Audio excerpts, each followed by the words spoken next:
Tentunya melihat dan mengapresiasi pastinya sih ya. Memang dalam proses gitu. Tapi saya rasa langkah-langkah yang sudah diambil itu langkah yang sudah terbilang bagus lah. Bahwa ada usaha untuk memberikan transparansi, menaikkan free float, dan liquidity tentunya akan menjadi big issue ya. Buat para investor luar untuk masuk ke pasar modal Indonesia. Mungkin melihat berkaca dari kejadian MSCI yang kemarin dulu ya, Januari itu kan jadi pukulan berat lah, banyak yang kena mental dan kayak mereka masih kayak berusaha bangkit lagi dan sekarang kayak masih terbang-bayang ini apakah akan terjadi sesuatu yang buruk lagi enggak nih, outflow-nya kayak apa gitu. Pidato kemarin dampaknya overall positif, mudah-mudahan demikian. Tapi mengenai kurs, nah ini yang jadi sorotan lagi sih sebenarnya. Kalau sudah di-mention kurs itu di rate segitu, expectation-nya, I think ini akan jadi new normal buat kita.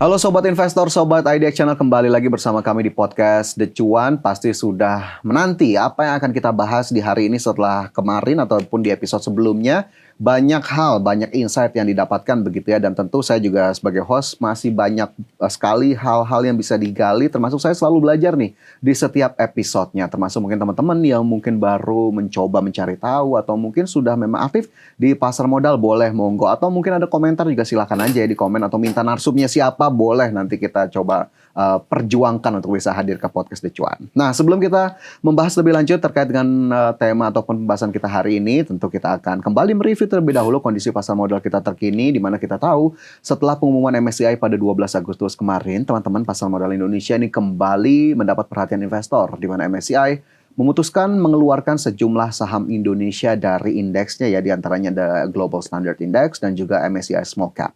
Dan tidak hanya MSCI, Sobat Investor, Sobat IDX Channel, perhatian juga beralih ke FTSE yang juga akan menyampaikan rebalancing-nya pada 21 Agustus nanti. Nah, kira-kira strategi apa yang tepat untuk menghadapi sentimen-sentimen tersebut, terutama yang datang dari lembaga penyedia indeks global? Langsung saja untuk membahas hal tersebut lebih dalam.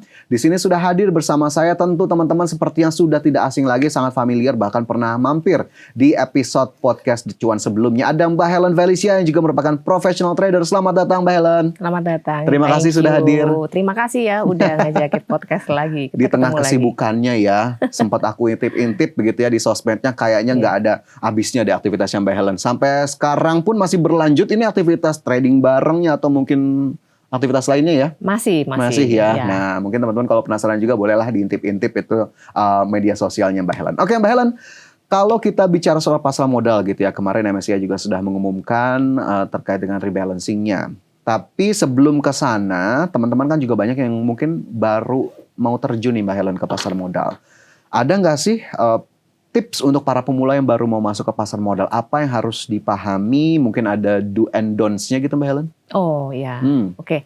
Jadi buat teman-teman pemula yang baru mau terjun di pasar saham, tipsnya adalah pertama kita harus menyiapkan modal dulu ya, yang tidak mengganggu cash flow kita, atau paling enggak ada cash reserve yang kita miliki, karena pasar modal itu adalah instrumen yang cukup high volatility dan high risk. Tentunya high return juga.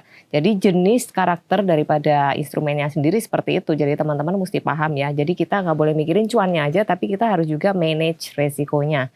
Itu yang pertama. Kita siapkan dulu modalnya. Kemudian yang kedua, tentunya nggak lupa kita harus siapkan skill-nya. Seperti kita bikin bisnis, kita harus memiliki skill-nya, skill trading.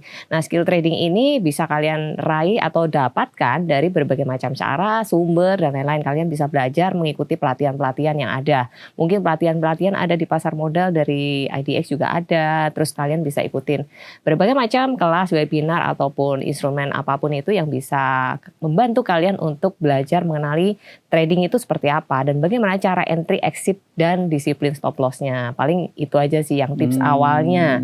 Jadi minimal harus bisa membuat suatu trading plan gitu. Karena kita trading harus ada plannya. Bukan cuman kita bisa beli tapi nggak bisa jualnya, tapi kita harus tahu kapan kita masuk dan kita harus keluarnya kapan gitu ya. Jadi itu sih basic skill yang harus kita kuasai gitu. Kemudian berbagai macam karakter emiten di pasar saham, tentunya mana-mana emiten yang kira-kira berpotensi untuk kita hold atau mungkin cara tradingnya kita atur menjadi mode yang mungkin kalau IHSG-nya lagi turun, kita nggak boleh maksain untuk swing trading, tapi kita untuk belajar sat-set ya. Jadi intinya trading cepat aja gitu.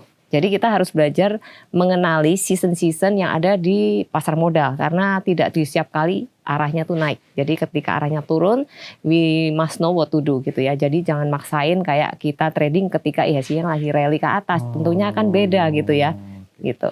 Baiklah, itu hal-hal yang harus disiapkan gitu ya Mbak Helen ya untuk teman-teman yang mungkin baru mau terjun gitu ya. Jadi kalau kita mau ke suatu kondisi, amunisinya sudah siap begitu ya, baik dari knowledge kita, kemudian tadi ada trading plan atau investment plan yang juga disiapkan, dan bahkan seasonality menjadi hal yang penting juga untuk diperhatikan begitu ya. Betul. Bagaimana kemudian kita bisa beradaptasi terhadap dinamika di pasar modal, terutama pasar saham Indonesia. Oke, dari sana baru nih aku mau geser Mbak Helen ke indeks harga saham gabungan kita, pasar saham kita yang kayaknya 1 bulan terakhir ya cukup volatile gitu ya, meskipun memang kita apresiasi IHSG kita sudah lumayan bertahan di level 6.400-an. Kan kita tahu bahwa investor asing juga memiliki peran yang cukup besar begitu ya terhadap pergerakan pasar saham kita. Menurut Mbak Helen, apa sih sebetulnya faktor terbesar yang jadi pertimbangan atau pandangan investor terutama asing lah terhadap pasar modal Indonesia? Oke, tentunya yang menjadi daya tarik seorang investor asing untuk memasuki atau taruh uangnya di pasar modal Indonesia adalah investability-nya ya. Jadi apakah Indonesia itu menciptakan satu iklim investasi yang menarik buat mereka gitu. Karena uang yang mereka bawa tentunya jumlahnya tidak sedikit dan mereka tentunya membutuhkan iklim investasi yang bagus gitu dan tidak berubah-ubah, stabil lah gitu. Jadi tentunya yang berperan penting di sini adalah stabilitas ya secara politik, secara ekonomi, kemudian arah suku bunganya seperti apa nantinya, kemudian tentunya juga governance-nya seperti apa gitu ya. Apakah memang ada good governance atau enggak gitu di beberapa perusahaan di Indonesia yang mereka akan invest gitu. Dan tentunya yang enggak kalah penting adalah kebijakan daripada pemerintah sendiri ya. Ini yang akan mendorong nggak nih kebijakan itu mendorong atau malah membuat investor itu khawatir gitu untuk invest di Indonesia. Seperti yang kita tahu kalau kebijakannya arahnya mungkin berlawanan nih dengan para pemberi rating misalnya dan mereka menilai misalkan ini outlook-nya mengkhawatirkan atau apa, nah itu akan mempengaruhi juga penilaian mereka ratingnya terhadap outlook di Indonesia. Tentunya para investor luar juga sangat menilai dan memperhatikan hal itu ya, memperhatikan rating-rating yang dibuat oleh lembaga rating global gitu. Oke, karena mereka semacam jadi panduan begitu ya untuk melihat Indonesia seperti apa. Jadi memang kalau kita lihat kombinasi dari secara makroekonomi upaya pemerintah, kemudian juga dari pasar modalnya sendiri, ini juga menjadi hal-hal yang diperhatikan. Mungkin menyinggung sedikit, berarti kemarin kan kita tahu ya sorotan cukup banyak, terutama di pasar modal. Akhirnya juga memicu untuk adanya reformasi pasar modal. Itu Mbak Helen melihat sebagai sesuatu yang positifkah? Apakah investor luar juga melihat hal itu atau mengapresiasi hal tersebut? Tentunya melihat dan mengapresiasi pastinya sih ya. Memang dalam proses gitu. Tapi saya rasa langkah-langkah yang sudah diambil itu langkah yang sudah terbilang bagus lah. Bahwa ada usaha untuk memberikan transparansi, menaikkan free float, dan liquidity tentunya akan menjadi big issue ya. Buat para investor luar untuk masuk ke pasar modal Indonesia. Karena bobot-bobot yang sudah ditentukan oleh lembaga rating itu mereka sudah mengalokasikan sejumlah uang yang tidak sedikit untuk masuk di Indonesia. Tentunya membutuhkan wadah ya yang punya liquidity yang benar-benar real gitu di Indonesia sehingga mereka istilahnya gampangannya nggak susah kalau mau jual sahamnya gitu atau mau melakukan taking profit misalnya dan lain sebagainya. Jadi tentunya liquidity akan jadi salah satu big issue juga selain daripada hal-hal tadi yang sudah disebutkan. Selain daripada liquidity, kurs juga pengaruh. Kurs juga pengaruh ya. Bagaimana mata uang kita terhadap US dollar gitu kuat apa malah lemah gitu. Itu kan jadi pertimbangan juga sih buat para investor. Banyak sekali begitu ya faktor-faktor atau variabel yang diperhatikan. Bahkan ini tidak hanya diperhatikan oleh investor asing, tapi investor dalam negeri juga sepertinya mencerna atau melihat hal ini ya, Mbak Helen Sangat, ya. iya. Oke, kalau tadi Mbak Helen sudah sempat menyinggung lembaga rating, bahkan mungkin lembaga penyedia indeks global. Yes. Langsung saja lah kita kemarin tahu MSCI mungkin ngeluarin, kalau saya boleh sebut sahamnya ya teman-teman ya, mengeluarkan GOTO dari Global Standard dan menurunkan Cepin ke Small Cap. Nah ini kalau dari perspektif Mbak Helen selaku professional trader ataupun mungkin bisa kita katakan diri kita ini investor retail ya, Iya. Mbak Helen, ada nggak sih kekhawatiran dari pasar atas rilis terbaru MSCI tersebut? Tentunya ada, karena memang kan karena kita ada live trade juga sehari-hari, banyak sih dari para pelaku pasar yang bertanya secara langsung nih dampaknya seperti apa nih Ci. Kekhawatirannya tuh sangat kelihatan gitu. Karena mereka tidak mungkin melihat berkaca dari kejadian MSCI yang kemarin dulu ya, Januari itu kan jadi Januari, pukulan berat lah, banyak yang kena mental dan kayak mereka masih kayak berusaha bangkit lagi dan sekarang kayak masih terbang-bayang ini apakah akan terjadi sesuatu yang buruk lagi enggak nih, outflow-nya kayak apa gitu. Tapi sejauh ini kita melihat ya memang ada dampak tapi bukan yang terlalu signifikan seperti dulu. Tentunya dampaknya jauh berbeda gitu ya. Dan adanya kebijakan yang juga sudah mulai ada reformasi lah di pasar modal kita, saya rasa itu sangat membantu sekali, sangat membantu sekali. Toh kita kemarin juga lihat begitu ada pengumuman itu nggak ada goncangan yang sampai gimana banget lah ya, betul. terbilang masih cukup bagus lah IHSG kita merespon kebijakan tersebut gitu. Jadi meskipun ada ya outflow lah ya dibilang dari beberapa deletion lah ya, GOTO dari listnya itu, tapi menurut saya sih masih oke so far. Masih oke ya untuk IHSG secara globalnya gitu. Sepertinya pasar juga sudah expected atau mungkin sudah price in karena memang tidak ada keputusan yang signifikan di Agustus. Di November nanti kita lihat begitu ya, apakah kemudian di emerging market kita masih bertahan atau tidak. Deg-degan lagi. Deg-degan lagi 3 bulan lagi nih kita masih di Agustus ya teman-teman tappingnya. Oke, kalau kita ngomong tadi ada GOTO salah satunya yang keluar dari indeks globalnya MSCI. Kan ini juga kita tahu tak lepas begitu ya dari rendahnya likuiditas emiten ya. Betul. Atau GOTO sendiri dalam beberapa bulan terakhir.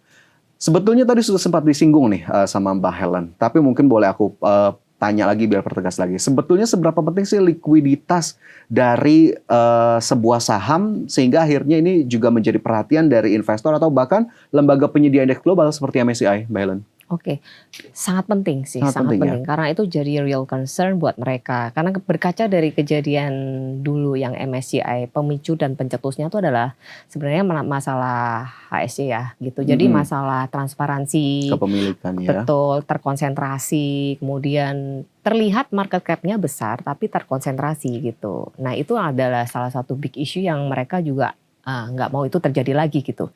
Itu yang mereka wanti-wanti dan mereka sangat sorotin gitu yang terjadi di Indonesia dan jangan sampai terjadi lagi. Dan maka dari itu pasar modal sudah melakukan reformasi yang cukup bagus ya, menaikkan free float dan lain-lain. Karena liquidity kalau mereka itu nggak bisa keluar itu akan jadi dampak yang cukup lumayan berat ya buat mereka sendiri gitu. Jadi mereka juga otomatis merasa dirugikan tentunya. Jadi mereka juga akan mempertimbangkan ulang tentunya kalau memang tidak ada liquidity, mereka juga akan kesulitan gitu untuk keluar masuk dari pasar modal Indonesia. Gitu sih gampangnya gitu ya. Oke, kita melihat diri kita sendiri aja lah ya masuk ke satu saham kalau liquidity-nya kurang bingung nih kita mau geraknya gimana nih. Bisa masuk ke keluar apalagi ya. lembaga global yang memang fund asing mungkin banyak di sana gitu ya ke satu saham. Betul. Nah ini juga berarti memang istilahnya kita diingetin lah ya Mbak Helen ya bahwa tolong perbaiki ini perbaiki itu. Oke, ini tentu kita jadikan pelajaran sama-sama dan regulator tentu tidak diam ya Mbak Helen untuk melihat bagaimana perbaikan ini bisa dilakukan. Kalau dari sisi pergerakan IHSG dan aliran dana asing sendiri, Mbak Helen, dampak seperti apa sebetulnya yang perlu diantisipasi setelah keputusan MSCI kemarin? Ya sebenarnya kalau menurut saya sudah cukup diantisipasi. Sudah cukup diantisipasi oleh bursa ya. Bursa sudah kayak Ibu Frederica selaku ketua daripada OJK yang baru itu juga sudah melakukan beberapa tindakan untuk di pasar modal kita, menaikkan free flow, transparansi juga sudah mulai dijaga betul-betul. Dan kemarin juga kita bersyukur banget lah kita nggak turun ke frontier market ya, berkat juga perjuangan semua orang nih yang ada di bursa kita. Dan actually ya we are not that bad sebenarnya, tapi juga bukan yang udah bagus gitu. Memang harus banyak hal yang dibenahi sih di pasar modal kita. Masih PR-nya masih cukup lumayan banyak gitu ya untuk membangun kembali kepercayaan investor luar, apalagi lembaga-lembaga rating ini supaya kita ini nggak di freeze lagi gitu aja sih tujuannya akhirnya. Karena kalau kita once kita di freeze tentunya akan menghambat aliran dana asing itu masuk ke pasar saham Indonesia, di mana itu akan menjadi ya cukup lumayan istilahnya memberatkan juga untuk IHSG kita. Bukan berarti nggak bisa naik ya, tapi otomatis naiknya juga akan lebih terbatas kalau dibanding kita ada tambahan dana dari foreign gitu. Baik itu kemudian kenapa ini menjadi hal yang penting, tapi memang sudah diantisipasi sepertinya begitu ya. Tapi kalau melihat keputusan MSCI sebelum saya beralih ke FTSE yang juga nanti akan merilis di 21 Agustus, seberapa menarik sebetulnya pasar saham Indonesia, Mbak Helen? Apakah bisa dikatakan memang cukup seksi sehingga akhirnya ya MSCI juga mungkin atau FTSE atau lembaga penyedia indeks global lain cukup berhati-hati untuk menaruh Indonesia ke frontier market? Oke. Menurut saya sih kans Indonesia tuh masih ada di emerging market lah for now ya. The condition and everything itu harusnya masih supporting Indonesia staying di emerging market. Seperti kita tahu kapan hari waktu kita terjun tuh dari Januari sampai all the way sampai Juni ya. Itu banyak pertanyaan sih di market sehari-hari nih ya. Yang saya berhadapan dengan komunitas itu mereka nanyain tiap hari. Jangan-jangan kita ini mau ke frontier Ci gitu. Ketakutannya tuh seperti itu. Setakut itu gitu. Nah dari semua view yang saya kumpulkan dari berbagai macam outlook, kemudian saya menyimpulkan sih harusnya Indonesia akan stay sih di emerging market. I think ya, dan mudah-mudahan benar, dan kemarin sih benar ya, kita masih tetap di emerging market gitu. So I think IHSG sangat seksi untuk sekarang. Dibilang seksi bukan berarti artinya naik terus gak bisa turun. Artinya banyak saham yang udah in a good value untuk dibeli gitu loh. Jadi maksudnya udah terdiskon banyak banget dari yang kemarin dulu. Waktu dibanding kita waktu beli di IHSG waktu 9.000 lebih.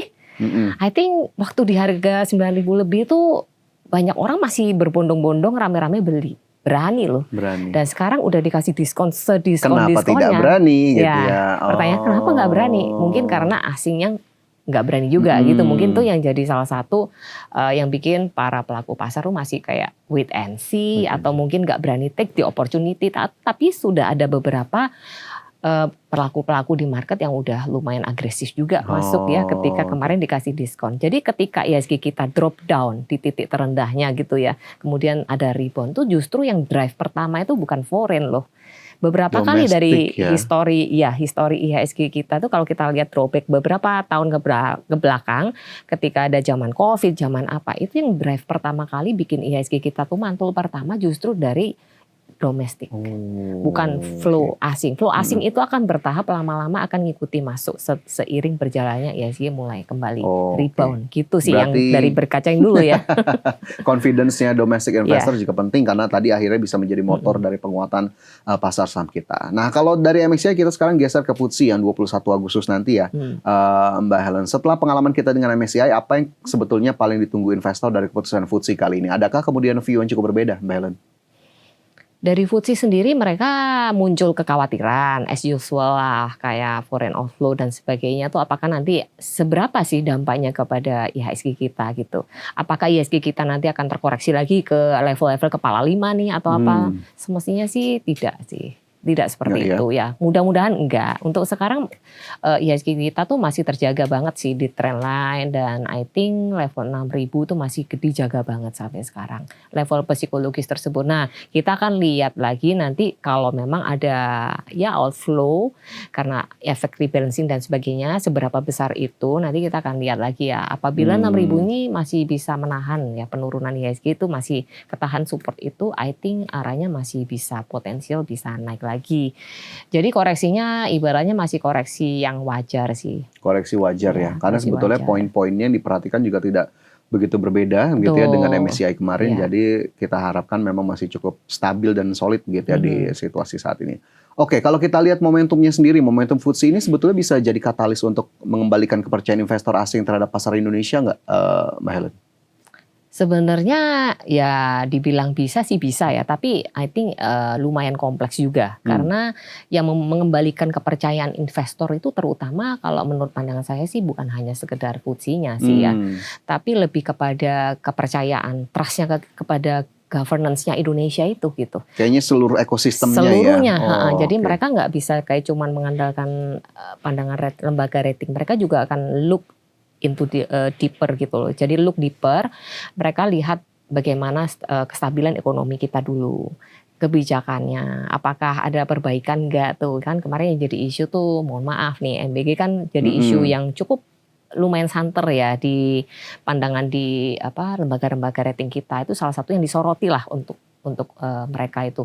Nah, apakah ada perubahan nggak sih gitu dari poin-poin yang menjadi keberatan mereka, atau mungkin poin-poin yang membuat outlook Indonesia itu turun lah menjadi negatif. Apabila poin-poin tersebut ada perbaikan, saya rasa sih kepercayaan investor ataupun penilaian daripada lembaga rating harusnya perlahan akan mulai kembali sih.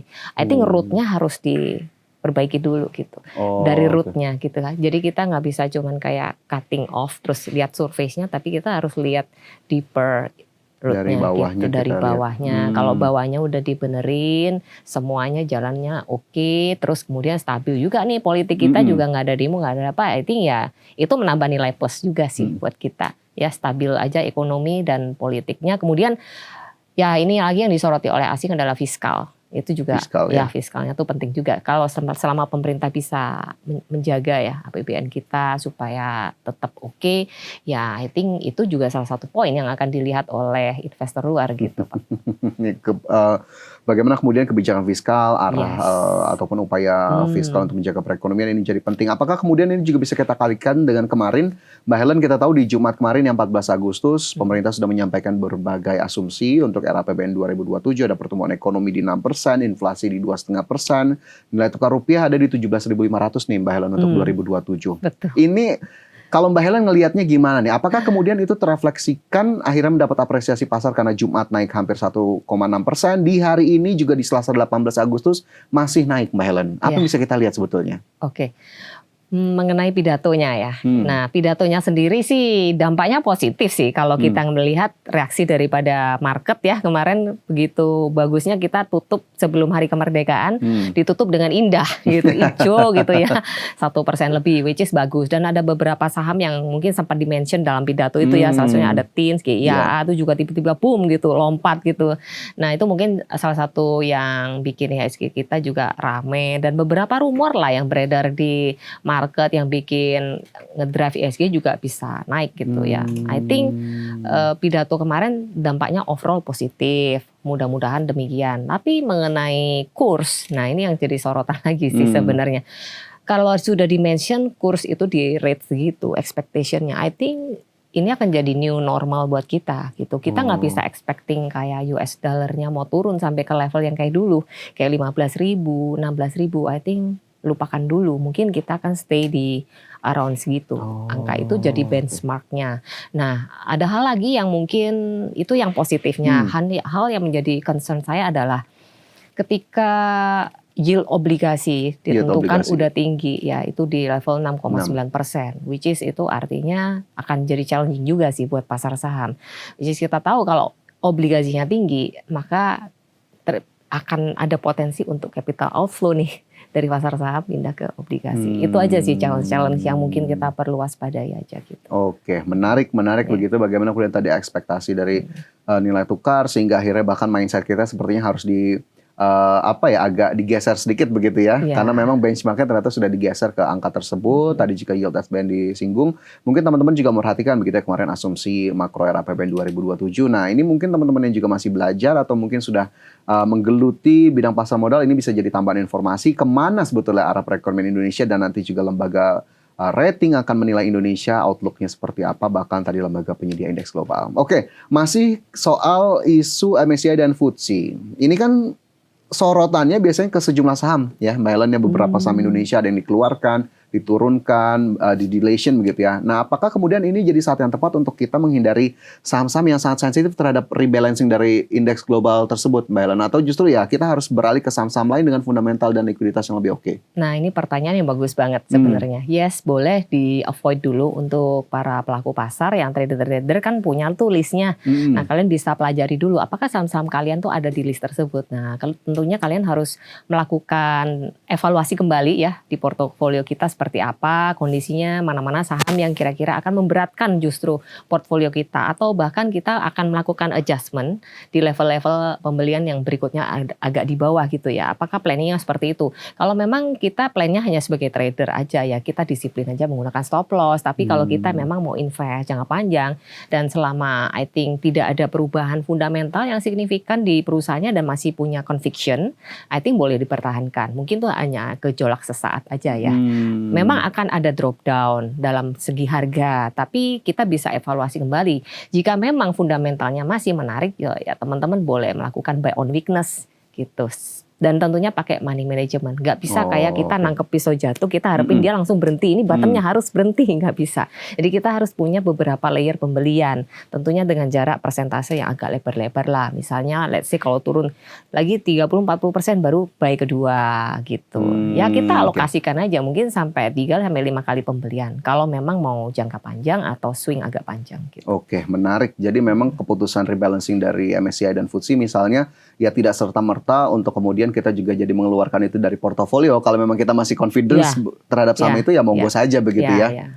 Oke, menarik. Ini tentu mungkin teman-teman juga kemarin ada yang punya saham-saham tersebut gitu ya di portofolio ya Mbak Helen ya. Siapa tahu masih ada story-nya juga. Background story itu juga bisa jadi katalis kadang-kadang ya. Kan sekarang itu kan para pelaku pasar tuh suka dengan yang namanya corporate action, story, atau mungkin ada cerita-cerita apa nih di baliknya. Kalau nggak ada, ya mungkin bisa dievaluasi kembali. Apa memang sebagus itu fundamentalnya sehingga layak nggak nih kita pertahankan gitu. Kalau memang alirannya suka melihat fundamental. Oke, evaluasi menjadi kata yang penting ataupun digarisbawahi oleh Mbak Helen tadi terkait saham-saham yang sepertinya sensitif dengan rebalancing dari lembaga penyedia indeks global. Oke, mungkin tadi kan kita masih cukup general.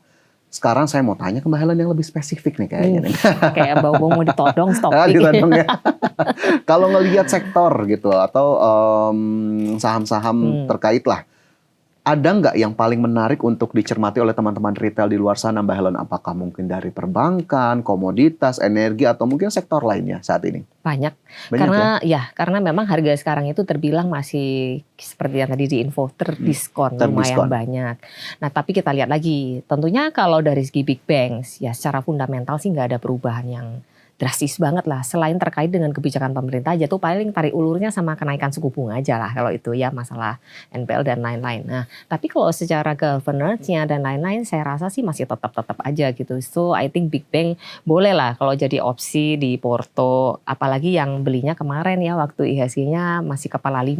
Nah itu dapat harga bagus ya, tapi kalau udah rebound di level sekarang memang sudah lebih mahal sedikit daripada yang kapan hari sih. Tapi bukan berarti kita nggak bisa cicil beli.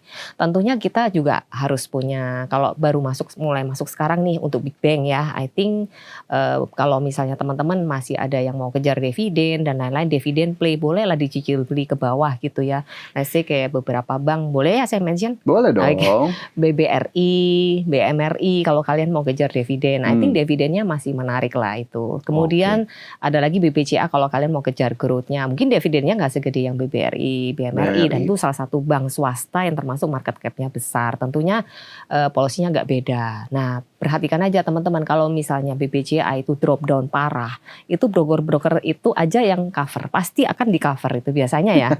Itu kalau kita perhatikan dari history, kan history repeat itself katanya. Saya selalu perhatikan itu. Jadi kalau BBCA jatuh nih, biasanya yang suka cover siapa? Oh, broker ini.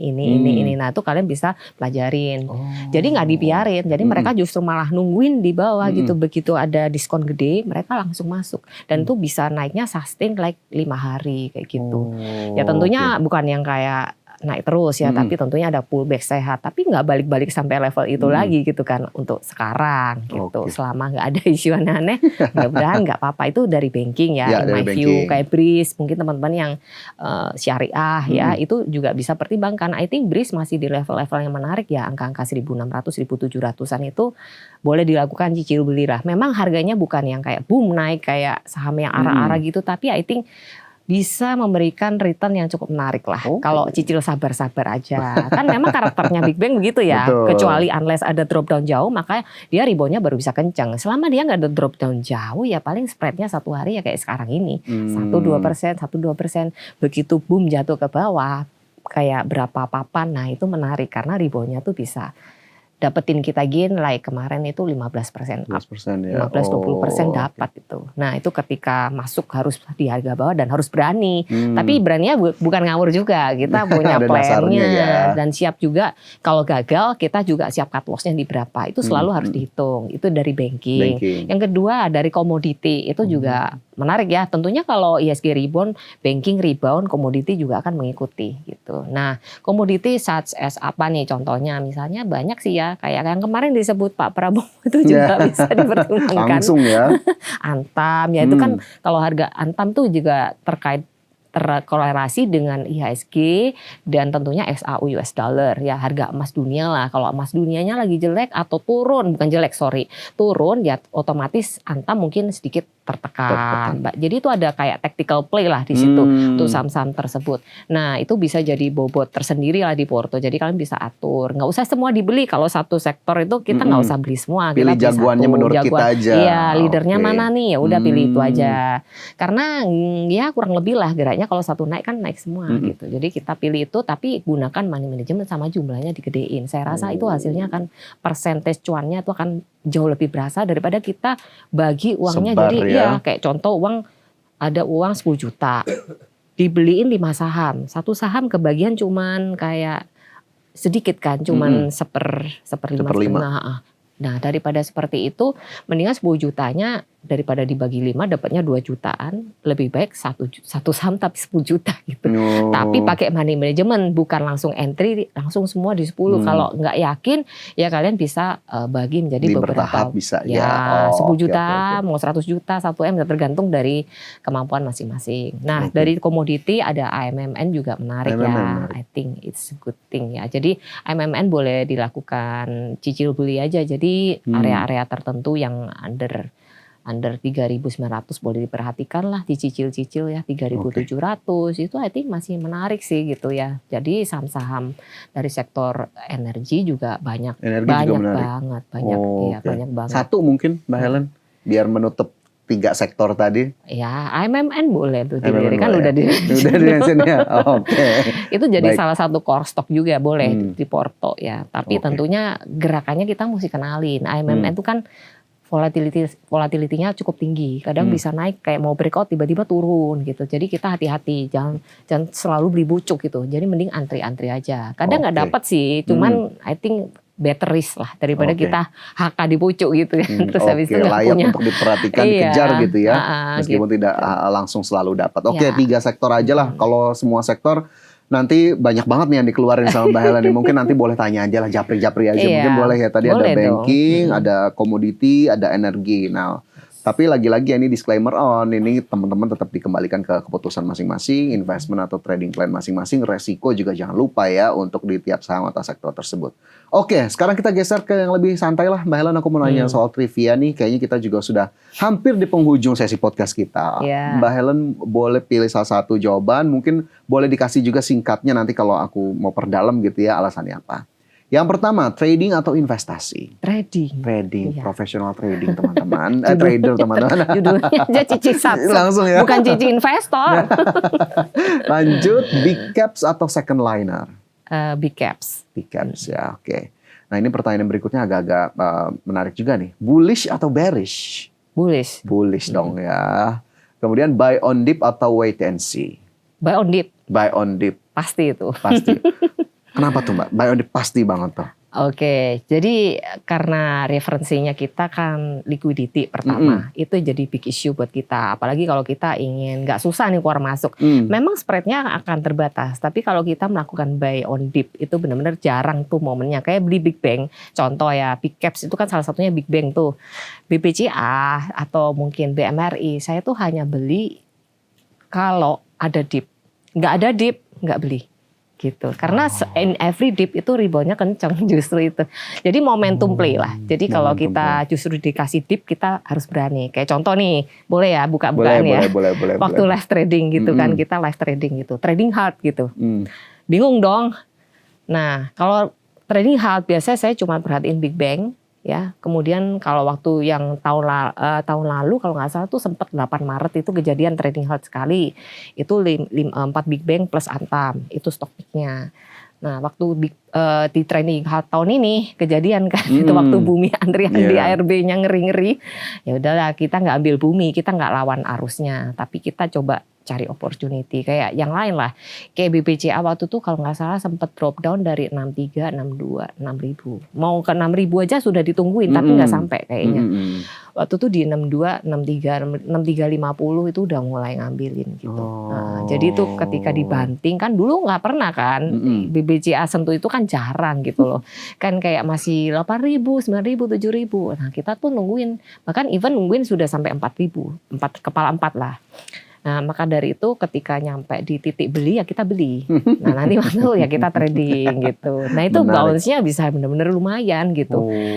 Tapi sabar ya menantinya tadi soal buy on dip-nya. Ya, kayak Momentum BBCA, play ya. Ya, BBCA waktu kemarin 56, 57, 50. Ngomong di grup, beraniin aja beli. Beraniin beli. Kalau secara mental memang marketnya fear. Justru kita harus balik gitu. Jadi kayak di convert gitu ya, kita invert. Jadi nggak boleh ikutin market justru psikologinya. Justru ketika marketnya full of fear, udah mentok jedok gitu sampai tembus ke langit fear-nya. Nah, itu kita masuk agak gede porsinya. Oh, justru disitulah opportunity-nya ada, peluangnya ada, tinggal nanti kita optimalkan ya. Karena nggak semua orang berani mau masuk kan di kolam yang seperti itu kan, nggak kelihatan bottomnya di mana, serem dong gitu. Kalau ke dalam lagi gimana? Paling bottomnya juga nggak sampai yang gimana banget. Paling turun ya, let's say 5 kali lagi lah, sanggup lah, napas dulu. Menarik. Rebound kita panen gitu. Rebound panen. Selanjutnya, high risk, high return atau slow and steady? High return. High return. Sudah tergambar lah, tidak usah ditanya itu sebetulnya ya. Ini mukanya muka high return, high risk. Sudah tahu bidikannya atau buruannya ya. Kemudian terakhir, fundamental atau technical? Technical sih. Technical. Oke, menarik ini. Technical dan smart money. Technical dan smart money. Karena technical nggak cukup. Kita harus lihat berapa duit yang bisa dorong ini, bisa break atau enggak. Kayak bisa dorong ini sampai sebatas apa, bisa arah atau enggak. Itu semua kelihatan dari jumlah uang yang ada di saham tersebut. Oke. Ini bisa kita dapat gambaran sedikit soal gaya tradingnya Mbak Helen ya. Dari pertanyaan-pertanyaan tadi, tentu mungkin teman-teman ada yang sama atau mungkin ada yang cukup berbeda ya. Silakanlah untuk menambah hasanah pengetahuan bertransaksi ataupun berinvestasi atau trading di pasar modal atau pasar saham. Ini tentu cukup menarik untuk dijadikan tambahan atau insight. Oke, satu pertanyaan terakhir lah mungkin ya, atau dua lah. Ada nggak Mbak Helen kata-kata inspirasi untuk kemudian memberikan semangat kepada teman-teman atau investor muda terutama di luar sana agar kemudian bisa mampu bertahan di tengah berbagai situasi di pasar saham kita? Ya, sebenarnya kata-katanya udah kepake yang dari podcast yang kemarin, this too shall pass, dan kita udah berhasil melalui ya, itu udah satu. Nah, yang kedua adalah jangan takut teman-teman kalau ada dip kita buy, itu adalah opportunity. So when the market fear, there is a big opportunity. Well, there's market fear, there's big opportunity. Peluangnya bisa diambil, dilihat kembali, dievaluasi. Tadi portofolionya bisa kemudian dicek-cek lagi apakah kemudian saat yang tepat untuk masuk. Terakhir untuk menutup diskusi kita atau perbincangan kita hari ini, akan kemana arah IHSG selanjutnya terutama sampai akhir tahun 2026 Mbak Helen? Wih, akhir tahun. Menutup nih, jadi udah gong lah pokoknya nih. Oke, gongnya ya. Oke, jadi gini, mungkin Agustus dulu nih ya. Kan kita podcast di hari ini tanggal 18 Agustus, which is repricing setelah hari libur kemarin, long weekend. Ya sih kita as expected mengalami rebound ya, ketika kemarin Jumat ditutup dengan hijau. Dan hari ini hijau lagi tapi meninggalkan gap di bawah ya, di 64-an lah kurang lebih. Which is itu ada potensi kalau IHSG masih akan rebound beberapa hari ke depan. Nanti kalau pas IHSG-nya pullback akan mungkin menutup gap itu yang di 64 yang ditinggalin. Jadi koreksinya akan ada. Tapi untuk periode tanggal mungkin let's say 18 sampai 21 lah, let's say minggu ini, harusnya selama minggu ini masih ada momentum yang bagus untuk IHSG. Dan setelah itu tanggal 24 sampai tanggal 31, tanggal 24 Agustus itu tanggal yang sangat penting untuk IHSG. IHSG. Nah, nanti teman-teman bisa pantau kalau memang ini arahnya masih naik all the way up sampai tanggal 21, berarti nanti tanggal 24 ada potensi IHSG akan mengalami pullback sampai akhir bulan. Nah, itu view-nya di bulan Agustus. Kalau September seasonality memang seringkali ada merah-merah lah banyak, walaupun ada hijaunya juga. Tapi di bulan Agustus ini mudah-mudahan IHSG kita bisa ke achieve 65 sampai 67 lah antara range itu, mudah-mudahan, walaupun naiknya ini masih terbilang agak sedikit ya bukan yang tipe rally lah, tapi ada upside yang bisa dicoba dicapai oleh IHSG, tes resist di situ.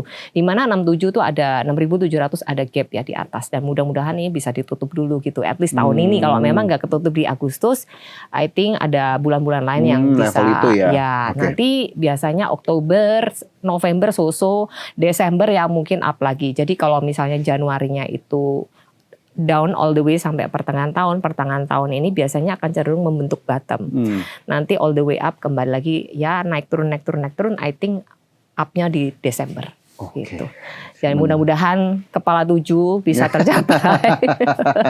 Bisa tercapai gitu ya. Doa yang kenceng ini kan, ya kan ya tergantung dari kebijakan politik juga, ekonomi dan kompleks lah, dan geopolitik global itu juga pengaruh nih. Gitu.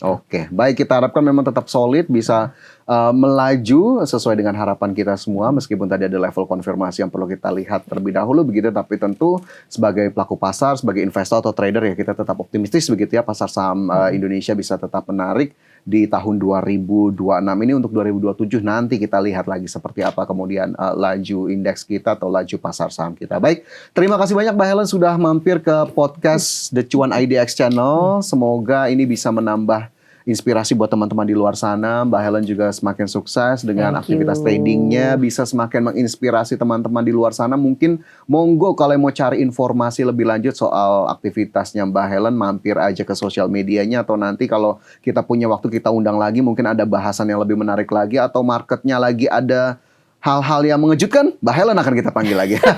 Jangan terkejut, yang nggak enak ya. Yang enak ya, yang happy-happy. Boleh nggak saya kenalin? Saya kebetulan kita juga ada edukasi boleh, buku boleh. nih ya. Saya mau kasih lihat dulu buat teman-teman di market boleh kalau aja, misalnya. Mbak. Silakan kasih.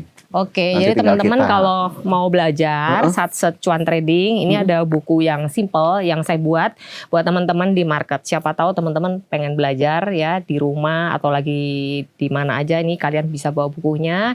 Kalau misalnya mau bisa follow IG-nya Satset Cuan juga. Nanti kita bisa undang live trade kalau misalnya beli buku ini gitu. Menarik. Jadi langsung praktek gitu. Karena kalau baca doang nggak praktek jadi duit, bingung juga. Langsung sama Mbak Helen nanti ya, melihat gimana kemudian trading bareng atau trabarnya. Oke, sukses terus Mbak Helen. Nanti juga kayaknya aku akan baca buku itu ya, biar aku makin pinter kayaknya untuk investasi atau tradingnya. Thank you banget Mbak Helen hari ini sudah mampir. Kita jumpa di lain waktu teman-teman.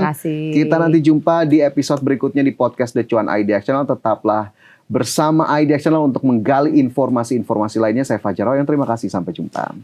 Thank you Mbak Helen.